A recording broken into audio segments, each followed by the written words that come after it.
សុំបន្តទៅទៀតជាមួយគ្នាបាទហេតុផលដែលព្រះអង្គជំនុំជម្រះនៅក្នុងគ្រាបរិស័ទដែលព្រះអង្គជំនុំជម្រះនៅក្នុងវិហាររបស់ព្រះអង្គដើម្បីអីខ្ញុំសូមអានពាក្យដើមដើម្បីឲ្យកូនរបស់ព្រះអង្គបោះបង់អំពើបាបចេញទម្លាប់ខ្ជិលរបស់យើងដែលមិនអធិដ្ឋានទូលវដែលរស់នៅមិនប្រុងប្រៀបដែលមិនចេះងើបឡើងដើម្បីអធិដ្ឋានទូលវសម្រាប់ផែនដីបងប្អូនឯងឬគ្រួសារឯងបងឲ្យយើងប្រែចិត្តពីការរត់មករវិញមករកការឡើងវិញអាមែនអត់បាទហើយអ្នកណាដែលធ្លាប់ប្រព្រឹត្តអំពើបាបបងប្អូនអំពើបាបមិនចាំតែបងប្អូនទៅផឹកស៊ីទៅជេរគេមិនចាំតែបងប្អូនទៅប្រមាថគេមិនបងប្អូនទៅគេវាញ់គេទេសូម្បីយើងគិតហើយយើងក៏ជាខុសកាត់អំពើបាបដែរមែនទេបងប្អូនបាទអញ្ចឹងព្រះអង្គឲ្យយើងកែឡើងវិញណាបងប្អូនប្រសិនមិនស្រួលបងប្អូនត្រូវនិយាយចេះមានពរហើយឲ្យអ្នកដែលមានចិត្តបរិសុទ្ធបិទអ្នកទាំងនោះនឹងបានឃើញព្រះមុនពេលខឹងអ្នកដតីជាពិសេសខឹងប្រពន្ធប្តីខ្លួនឯងអានឹងពិបាកបន្តិចនិយាយទៅក្នុងព្រះនាមព្រះយេស៊ូវមានពរហើយអ្នកដែលមានចិត្តបរិសុទ្ធបិទអ្នកទាំងនោះនឹងបានឃើញព្រះឧទាហរណ៍ថាយើងត្រូវបាញ់អស់មកបងយើងហ៊ានបាញ់ទេអត់ហ៊ានបាញ់ទេណាលេហ៊ាននិយាយចុចទេដែរបាទសូមបន្តទៀតព្រោះយើងស្លាច់ព្រះបន្ទូលព្រះអង្គណាបាទនិយាយចឹងកុំអុយមកភាពលឺសូមឲ្យជាមួយគ្នាតែបើអ្នកណាចូលចំពោះព្រះអង្គដែលជាកូនព្រះអង្គហើយមិនព្រមប្រែចិត្តខ្ញុំនិយាយម្ដងទៀតណារស់នៅក្នុងជីវិតចាស់ដដែលមិនព្រមប្រែចិត្តអញ្ចឹងសេចក្តីជំនុំជម្រះរបស់ព្រះរត់ទៅរកហ្នឹងរត់ទៅរកបុគ្គលហ្នឹងរត់ទៅរកគ្រួសារហ្នឹងរត់ទៅរកសង្គមជាតិហ្នឹងរត់ទៅរកប្រទេសហ្នឹងបាទជាការពិតដែលកំពុងតែកើតឡើងក្នុងឆ្នាំនេះឃើញផ្ទាល់នឹងភ្នែកតែម្ដងបងប្អូនអើយដូច្នេះបងប្អូនហើយនឹងខ្ញុំបាទបងប្អូនហើយនឹងខ្ញុំមានការងារដែលបងប្អូនត្រូវធ្វើបងប្អូនខ្ញុំសុំមើលបន្តិចបងប្អូនណាការងារដែលបងប្អូនត្រូវធ្វើនៅចំពោះព្រះមកសូមមើលបាទខ្ញុំអានការងារដែលបងប្អូនហើយខ្ញុំត្រូវធ្វើខ្ញុំអានអោយនៅក្នុងពេត្រុសខ្សែទី1ចំពោះ15និងខ15 16ខ្ញុំអានអោយដូច្នេះតែត្រូវឲ្យអ្នករាល់គ្នាបានបរិសុទ្ធក្នុងគ្រប់កិរិយាទាំងឲ្យបងប្អូនទោះបីជាការគិតគំនិតរបស់យើងទោះបីជាការយើងធ្វើក៏ត្រូវឲ្យបានស្អាតហើយបរិសុទ្ធចំពោះព្រះសំណួរសួរថាតើព្រះអរហន្តព្រះយេស៊ូវគ្រីស្ទគ្មានអំណាចនឹងលុបយើងចេញពីអំពើបាបទេឬអីបានយើងត្រូវរស់នៅបានបរិសុទ្ធមានសំណួរជាច្រើនសួរមកខ្ញុំព្រះយេស៊ូវបានរាប់យើងជាសុចរិតនៅពេលដែលយើងទទួលជឿព្រះយេស៊ូវទទួលបុណ្យជាមួយទឹកមែនទេបងប្អូនតើបងប្អូនពិតជាបងប្អូនដាក់បងប្អូននៅក្នុងកេះអត់មានចេញមកក្រៅទេឬក៏បងប្អូនចេញដែរអញ្ចឹងណាតើបងប្អូនចេញប៉ះខ្យល់ប៉ះភ្លៀងប៉ះក្តៅថ្ងៃមែនទេបងប្អូនបាទអញ្ចឹងបានព្រះអង្គឲ្យយើងលាងនៅព្រះបន្ទូលលាងដោយការអធិដ្ឋានទូលង្វរហើយនឹងអធិដ្ឋានលន់តួមែនទេបងប្អូនបាទនេះឯងជាការពិតដែលបងប្អូនត្រូវតែធ្វើរាល់ថ្ងៃបាទដូចខ្ញុំអានអោយតែត្រូវឲ្យអ្នករាល់គ្នាបានបរិសុទ្ធក្នុងគ្រប់កិរិយាទាំងអស់ដូចជាព្រះដែលហៅអ្នករាល់គ្នាទ្រង់បរិសុទ្ធដែរព្រះហៅយើងទ្រង់បរិសុទ្ធហើយក្នុងកាពីផ្សេងទៀតព្រះអង្គថាឲ្យយើងផ្លាស់ប្រែដូចជាព្រះយេស៊ូវគ្រីស្ទមិនមែនធម្មតាបងប្អូនព្រះយេស៊ូវគ្រីស្ទហេអូមីហេវិនមើលមកនេះអត់យ៉ាប៉ាសួតចាបាទព្រះយេស៊ូវគ្រីស្ទទ្រង់ជាព្រះលើអស់ទាំងព្រះទ្រង់បង្រៀនព្រះបន្ទូលហើយព្រះយេស៊ូវគ្រីស្ទព្រះអង្គកាន់តាមទៀតព្រះអង្គមិនត្រឹមបង្រៀនព្រះអង្គមិនត្រឹមស្ដាប់ព្រះវេដាព្រះអង្គអនុវត្តតាមទៀតនៅក្នុងព្រះគម្ពីរបានជឿថាព្រះអង្គបន្ទាបខ្លួនព្រះអង្គមិនបានរកព្រះអង្គជាព្រះនេះទុកជាអំណាចសម្រាប់ព្រះអង្គទេព្រះអង្គទុកជាអ្នកបម្រើព្រះអង្គមានរកអ្វីជាសំខាន់សម្រាប់ព្រះអង្គទេណាយល់ទេបងប្អូនអញ្ចឹងបានមានសិស្សម្នាក់និយាយទៅកាន់ព្រះអង្គថាព្រះអង្គហើយលោកគ្រូអីទូមគុំចង់ទៅតាមលោកគ្រូដែរហើយព្រះយេស៊ូវថាម៉េចកញ្ជ្រោងមានរូងវាសត្វមានសម្បុកតែកូនមនុស្សគ្មានខ្នើយក្រោយក្បាលទេដែលលើព្រះបន្ទូលនឹងអត់បាទមានន័យថា មុនអ្នកខ្លះគេជឿព្រះអង្គគេឃើញដើរតាមព្រះអង្គអ្នកខ្លះគេចង់មានចង់បានណាគេចង់ធ្វើការអស្ចារ្យគេចង់មានចង់បានដោយសារអីព្រោះព្រះយេស៊ូវបង្រៀនអស្ចារ្យណាស់បងប្អូនហ្នឹងឯងពេត្រុសនៅពេលដែលអត់មានអីបងពុនព្រះអង្គមានទូទៅម៉េចឯងបោះសទូចនៅក្នុងសមុទ្រទៅហើយនឹងបាន5កាក់នឹងបានលុយយកមកបងពុនសម្រាប់អ្នកនឹងខ្ញុំផងហេបងប្អូនមានជំនឿទៅធ្វើកើតទេបងប្អូនមិនអុយទៅធនាគារទៅប្លន់ទៅជាទៅស្ទូចត្រេចសំទោសអាចជាស្រ័យផងនិយាយលេងសើចពេកបងប្អូនព្រះអង្គអស្ចារ្យណាស់ការទាំងអស់នៅក្នុងបរិបទរបស់ព្រះអង្គអាមែនអត់ព្រះអង្គក្តាប់ដង្ហើមរបស់យើងក្តាប់អ្វីៗរបស់នៅលើផែនដីជារបស់ព្រះអង្គទាំងអស់អ្វីដែលព្រះអង្គទាមទារពីយើងគឺជំនឿតើយើងមានជំនឿក្នុងការដើរជាមួយព្រះអង្គឬអត់តើយើងចេះបន្ទាបខ្លួនដើរតាមលំអានរបស់ព្រះយេស៊ូវឬអត់តែប៉ុណ្្នឹងឯងបាទខ្ញុំអានឲ្យបន្តទៀតខ6គ្រោះថ្នាក់ណាបងប្អូនសូមមើលខ6ត្បិតមានសេចក្តីចែងទុកមកថាចូលឲ្យអ្នករាល់គ្នាបានបរិសុទ្ធត្បិតអញបរិសុទ្ធព្រះអង្គបង្គាប់បញ្ជាមិនមែនគួរតែមិនមែនតែទេព្រះអង្គត្រូវតែ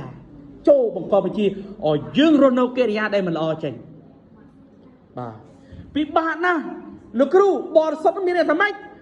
ឲ្យខ្ញុំទៅអត្តដងក្នុងព្រៃហ៎ទៅអង្គុយមកកន្លែងមែនទេបងប្អូនការរស់នៅដែលគោរពប្រណិប័តដល់ព្រះដ៏បរិសុទ្ធនោះឯងជាការដែលយើងញែកខ្លួនជាមួយព្រះអង្គតើរស់នៅយ៉ាងម៉េចមុនពេលបងប្អូនចេញនិយាយជាមួយនរណាម្នាក់ពេលព្រឹកឡើងបងប្អូនទូលចំពោះព្រះមុនសិនទៅបាទទូលបាន3 4ម៉ោងសិនទៅប្រកបដោយព្រះអង្គហើយនៅពេលបងប្អូនចូលដេកបងប្អូនទូលជាមួយព្រះអង្គទៅរៀនជាមួយព្រះអង្គព្រះបន្ទូលព្រះអង្គសិញ្ជឹងគិតខំពីព្រះអង្គទៅអានឹងឯងព្រះអង្គសម្អាតយើងហើយយើងនៅក្នុងផែនការរបស់ព្រះអង្គយើងនៅក្នុងព្រះハរតីព្រះអង្គដោយប្រពន្ធខ្ញុំនិយាយថាម៉េចអ្នកដែលនៅក្នុងព្រះគ្រីស្ទនោះអីគេនោះមានន័យថាបានសង្គ្រោះអញ្ចឹងនៅក្នុងយ៉ាងម៉េចបងប្អូនដែលឃើញព្រះយេស៊ូវនៅក្នុងយើងហើយយើងនៅក្នុងព្រះគ្រីស្ទវិញកាលអ៊ីអថានរហូតដែលឃើញព្រះយេស៊ូវមកក្នុងអ៊ីយ៉ាហើយតិចអ៊ីដើរទៅឃើញព្រះអង្គរត់ចូលក្នុងព្រះអង្គណាមានឃើញចឹងអត់ព្រះអង្គជាវិញ្ញាណមែនទេបងប្អូនវិវត្តជំនឿនឹងឲ្យនៅក្នុងយើងនៅពេលវេលាមួយដែលយើងរៀបចំត្រឹមត្រូវដូចផ្ទះនេះចឹងបងប្អូនផ្ទះនេះឧទាហរណ៍គ្រាន់ដាក់តសអត់តាន់ដាក់អីទាំងអស់យើងអាចនៅបានអត់បាទអត់នៅបានទេអញ្ចឹងណាតែឡាដាក់ឥតអីខ្លាចជាផ្ទះពេញទីបានយើងនៅបានមែនទេបងប្អូនព្រះដូចគ្នាព្រះអង្គចង់មានបន្ទូលមកកាន់យើងបង្ហាញអង្គព្រះអង្គឲ្យយើងស្គាល់ប៉ុន្តែយើងអត់តាន់រៀបចំរួចរៀបចំខ្លួនឲ្យរួចពេលណាព្រះអង្គនឹងមានបន្ទូលថាកូនស្រីចៃណាំអញមកលេងឯងហើយអញមានអីទទួលអញអូមន់មួយមកញឹកមិញយកមកអោយមែនបាទនិយាយមកបាទ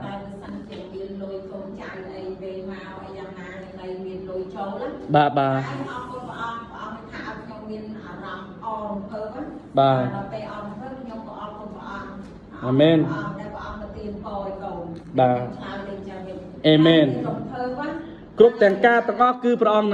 អ្នកធ្វើការទេមិនមែនយើងទេតោះទាំងការរស់ស៊ីទាំងការដែលកូនគុតគង់យើង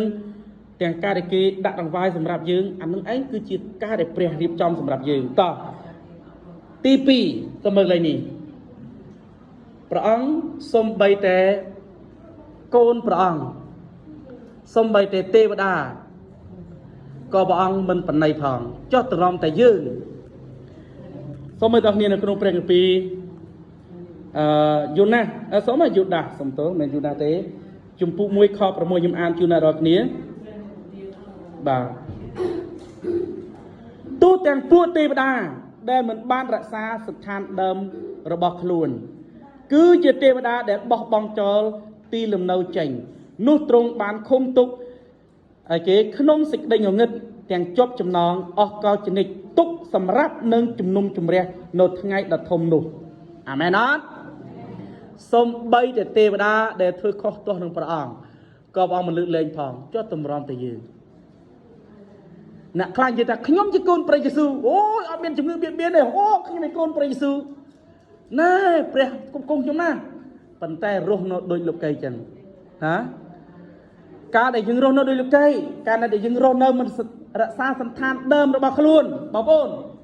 សន្តានដើមនេះទេវតាបរិសុទ្ធបាទកាលណាបោះបង់សន្តានដើមមានថាចេញពីភាពបរិសុទ្ធមកចូលសេចក្តីងងឹតបាទតាមសេចក្តីលបងតាមការបោះបញ្ឆោតរបស់ Lucifer ដូច្នេះបានទេវតានឹងត្រូវជាប់ជំនុំជុំរះចោះតម្រាំទៅយើងបាទបន្តសូមជាមួយគ្នាទីចំណុចទី3ទី4 The house of God have or the temple of God has four meaning in the scripture មានថាខ្មែរយើងบอกថាដំណាក់របស់ព្រះឬក៏វិហាររបស់ព្រះមាន4អត្ថន័យទី1វិហា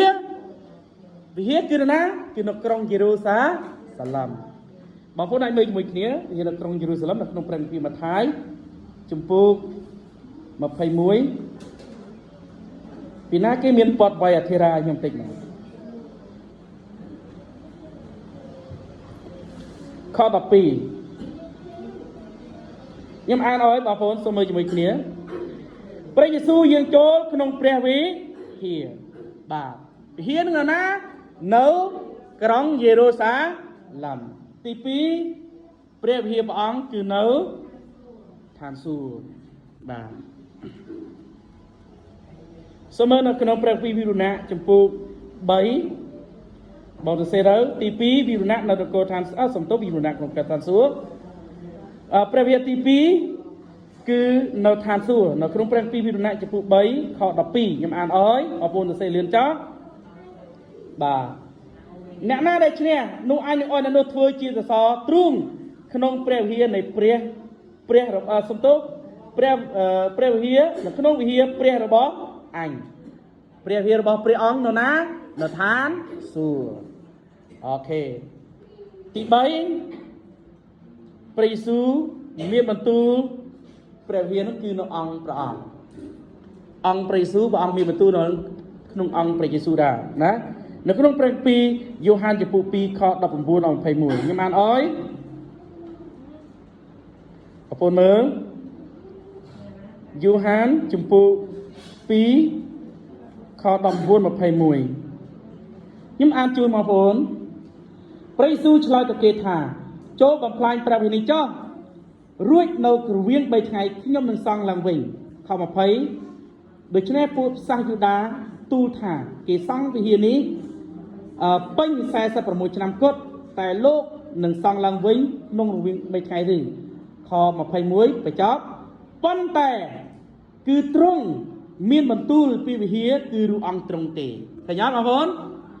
គឺព្រះអង្គសង់3ថ្ងៃមានន័យថាព្រះអង្គសគត់3ថ្ងៃព្រះអង្គនឹងរស់ឡើងវិញអាមែនអត់វិហារទី1គឺវិហារពិតប្រាកដនៅទីក្រុងយេរូសាឡិមវិហារទី2គឺនៅឋានសួគ៌វិហារទី3គឺអង្គព្រះយេស៊ូវហើយព្រះអង្គជំនុំជម្រះវិហារមួយណាវិហារទី4គឺអ្នកដែលជឿព្រះយេស៊ូវអ្នកណាដែលជឿព្រះយេស៊ូវគ្រីស្ទគឺជាវិហាររបស់ព្រះវិញ្ញាណបរិសុទ្ធសំនៅក្នុងព្រះគម្ពីរ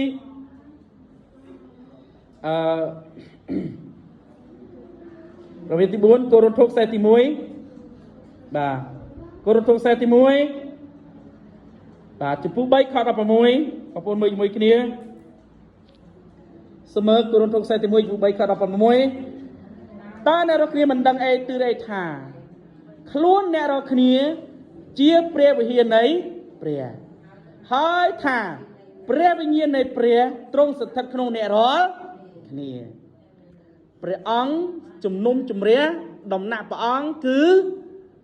មិនមែនជំនុំជម្រះអង្គព្រះយេស៊ូវផ្ទាល់មិនមែនជំនុំជម្រះវិហារនៅក្រុងយេរូសាឡិមហើយមិនមែនដំណាក់របស់ប្រធានសួគ៌ទេគឺព្រះអង្គជំនុំជម្រះអ្នកដែលជឿនៅផែនដីអាមែនអត់បាទដូច្នេះឥឡូវយើងមើលគោលបំណងព្រះអង្គហេតុអីបានព្រះអង្គជំនុំជម្រះយើងបាទបងប្អូនខ្ញុំសួរសំណួរបងប្អូន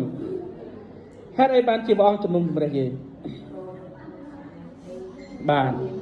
អាចនៅក្នុងព្រះគម្ពីរកូរិនថូសខ្សែទី2ជាមួយគ្នាបន្តិចចំពោះ5ខ10ខ្ញុំនឹងប្រាប់អ្នករាល់គ្នាពីសេចក្តីជំនុំជម្រះនេះបាទ ត្បិតទាំងអស់គ្នាត្រូវទៅនៅទីជំនុំសំទោសត្រូវទៅនៅមុខទីជំនុំជម្រះរបស់ព្រះគ្រីស្ទដើម្បីគ្រប់គ្នាបានទទួលការដែលបានធ្វើការសំទោសពីការនៅក្នុងរូបការរៀងខ្លួនទោសល្អឬអាក្រក់ក្តីបានពោលក៏រសារមាត់ការជំនុំជម្រះក៏រសារមាត់របស់យើងតើមាត់របស់យើងនិយាយឲ្យគេសប្បាយចិត្តអត់ឲ្យគេមានអនាគតអត់ឬក៏បំផ្លាញគេបាទឬក៏បងប្អូននិយាយដើមគេឬក៏បងនិយាយបង្ខុសពីសេចក្តីពិតទង្វើបងប្អូនតើបងប្អូនរស់នៅជាពន្លឺសម្រាប់អ្នកដទៃឬក៏ជាងងឹតសម្រាប់អ្នកដទៃបាទអញ្ចឹងល្អអាក្រក់គឺនៅពេលហ្នឹងឯងព្រះអង្គជំនុំជម្រះទាំងអស់គ្នានៅទីហ្នឹងបាទអានឹងសំដៅទៅលើសេចក្តីជំនុំជម្រះនៅថ្ងៃចុងក្រោយតែឥឡូវនេះឆ្នាំនេះព្រះអង្គចាប់ដើមជំនុំជម្រះកូនព្រះអង្គតទៅបងប្អូនចាប់ពីឆ្នាំហ្នឹងទៅចូល2026អ្នកខ្លះដើរឈឺចូលទីពេទ្យឈឺវេទនាលំបាកជួបការអ្នកខ្លះហិនវិនិច្ឆ័យរឿងអ្វីមួយបងប្អូននឹងមើលឃើញបាទខ្ញុំនិយាយនេះបើសិនជាបងប្អូនស្រឡាញ់ស្រីដូចគ្នាប្រុសដូចគ្នាសូមប្រែចិត្តបាទប្រែចិត្តបើអត់ប្រែចិត្តទេសេចក្តីជំនុំជម្រះនឹងទៅដល់ហើយឆ្នាំក្រោយនឹងដឹងណាសូមបន្តទៀតគោលបំណងផាតីព្រះអង្គចង់ឲ្យកូនព្រះអង្គរស់តាមបំណងផាតីព្រះអង្គតើបំណងផាតីព្រះអង្គចង់ឲ្យយើងរស់នៅបែបណាតើបំណងផាតីព្រះរបស់ព្រះចង់ឲ្យយើងរស់នៅបែបណាសូមមើលជាមួយគ្នានៅព្រះគម្ពីររ៉ូមបាទព្រះអង្គនឹងជំនុំជម្រះយើងបាទខ្ញុំនឹងអោយសូមមើលជាមួយគ្នាតើយើងត្រូវរកបែបណាដើម្បីធ្វើតាមបំណងផាតីព្រះបាទសូមមើលក្នុងព្រះគម្ពីររ៉ូមចំពោះព្រះគម្ពីររ៉ូមចំពោះ13ខ13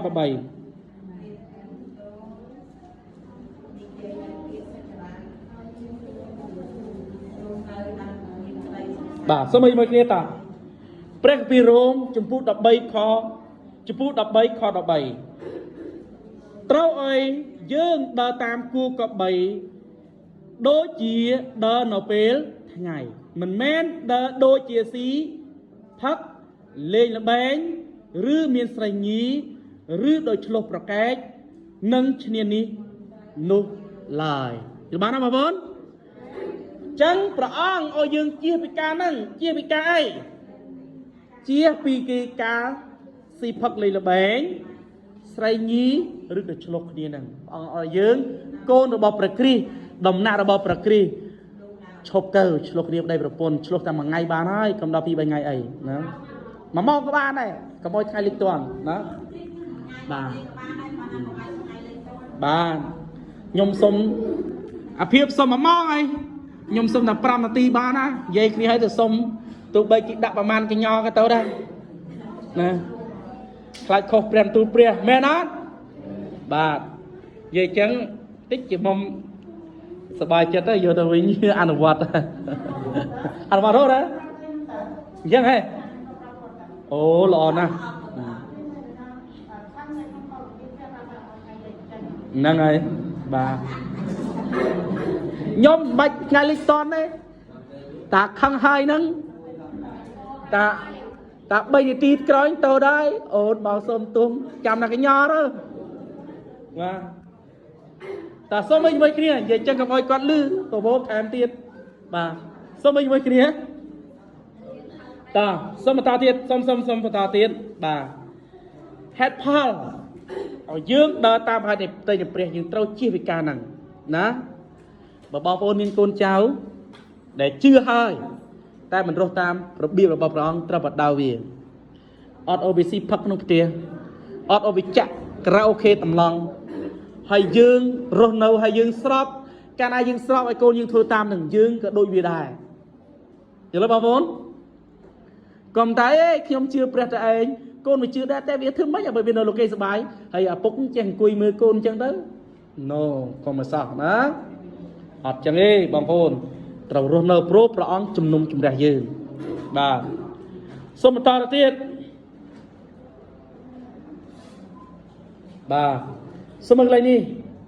ខ្ញុំសូមបញ្យល់ខ12បន្តិចបងប្អូនដូច្នេះកាលណាអាយ៉ា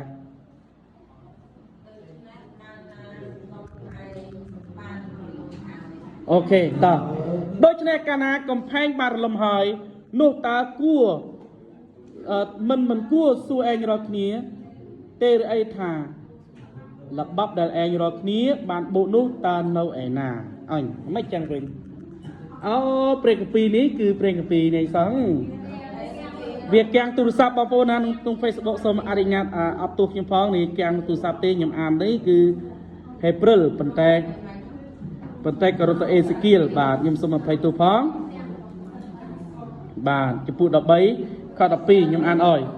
បាទបងប្អូនលេខនេះដូច្នេះព្រះយេស៊ូវគ្រីស្ទបានរងទុក្ខ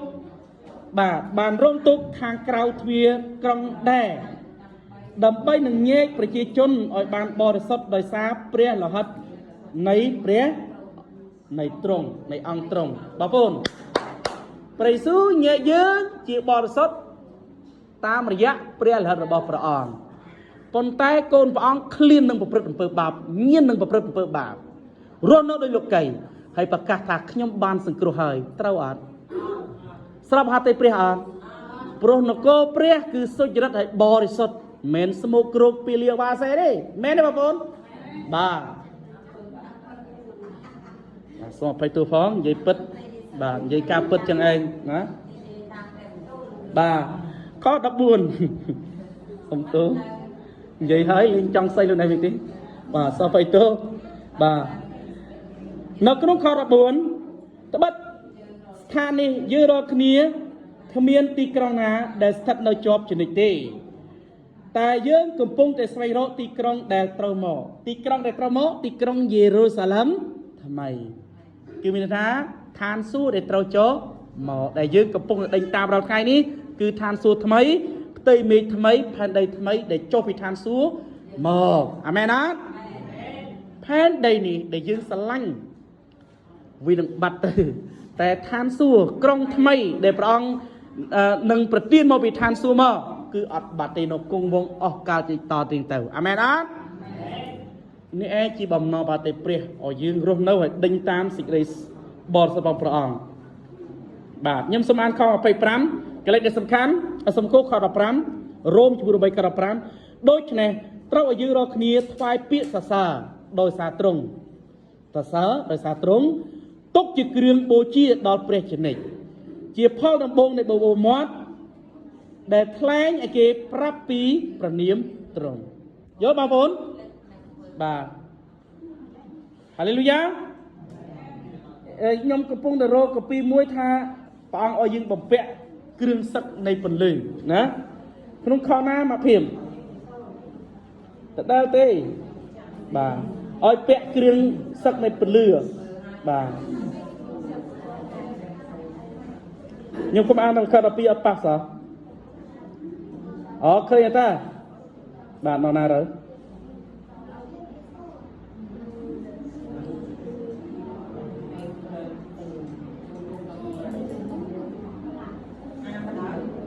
អរេនៅក្នុងខហ្នឹងប៉ុន្តែខ្ញុំភ្លេច